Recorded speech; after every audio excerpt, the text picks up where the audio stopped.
शिक्षक समन्वय संघाच्याकडून जे आंदोलन सुरू केलं गेलं 5 तारखेपासून इथं आपण शिक्षक सर्व आपल्या हक्काच्यासाठी लढत आहे। महाराष्ट्रातल्या तमाम प्राथमिक, माध्यमिक आणि उच्च माध्यमिक अंशतः अनुदानित शिक्षकांना या आझाद मैदानावरून आवाहन करण्यात येत आहे की पुरवणी मागणीमध्ये आपली मागणी टाकल्या गेली नाही, नामंजूर झाली।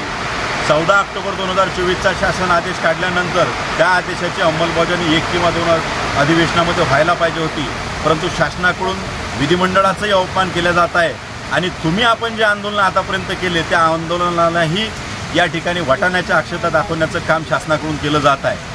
जोपर्यंत आपण आपली संख्या या आझाद मैदानावर दाखवत नाही तोपर्यंत आपला जो काही निर्णय अपेक्षित आहे तो निर्णय अपेक्षित होणे नाही।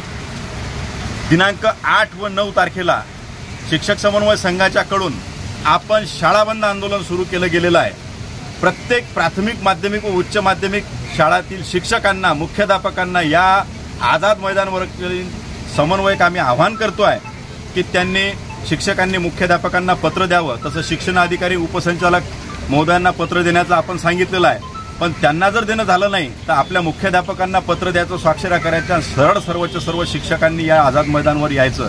आपले जर डोके या ठिकाणी असले तर 8 व 9 तारखेला सर्व शिक्षक आमदार महोदय पण आपल्यासोबत येऊन या ठिकाणी बसतील। त्यांना आपण 2 दिवस इथून जाऊ देणार नाही। सभागृहामध्ये जर तुम्ही लढल्यानंतर, जर आयुध वापरल्यानंतर आम्हाला न्याय भेटत नसेल तर तिथं लढल्यापेक्षा आमच्यासोबत आझाद मैदानावर लढा, असं आंदोलनात या समन्वयकांच्या माध्यमातून आम्ही प्रत्येक आमदार महोदयांना आज आवाहन केलं। जगदाळे सर आणि मी स्वतः सगळ्या आमदार महोदयांना भेटलो। आमदार महोदय पण या आझाद मैदानावर येऊन आपल्यासोबत बसायला तयार आहेत। आता गरज आहे ती फक्त तुमची। वाघ सरांनी सांगितल्याप्रमाणे 5 जून 2025 पासून आझाद मैदान मुंबई या ठिकाणी धरणं आंदोलन चालू आहे।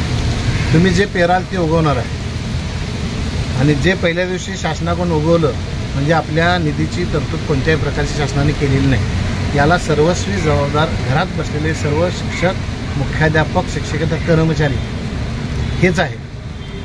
आम्ही अनेक दिवसापासून सांगतोय की टीम वर्कशिवाय कोणतेही यश मिळत नाही, संख्या असल्याशिवाय यश मिळणार नाही। तरीही अनेक मुख्याध्यापक, शिक्षक आणि शिक्षकेतर कर्मचारी घरामध्ये मूग गिळून गप्प आहे आणि आज आपली अवस्था अशी आहे, न घर का न घाट का, कोणी विचारणार नाही आहे। तरीही अधिवेशन 18 जुलैपर्यंत आहे।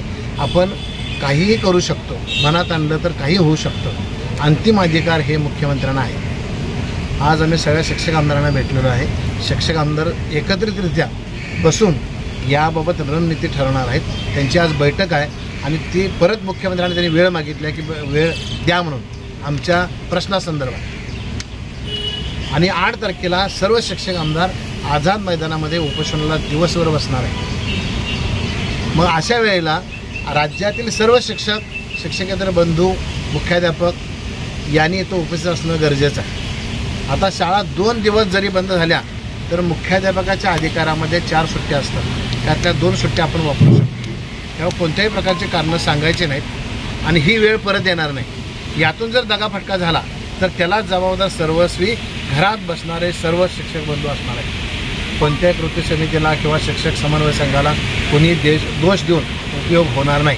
आज गरज तुमची आहे, मैदान तुमची वाट पाहतो, हीच एक विनंती। धन्यवाद।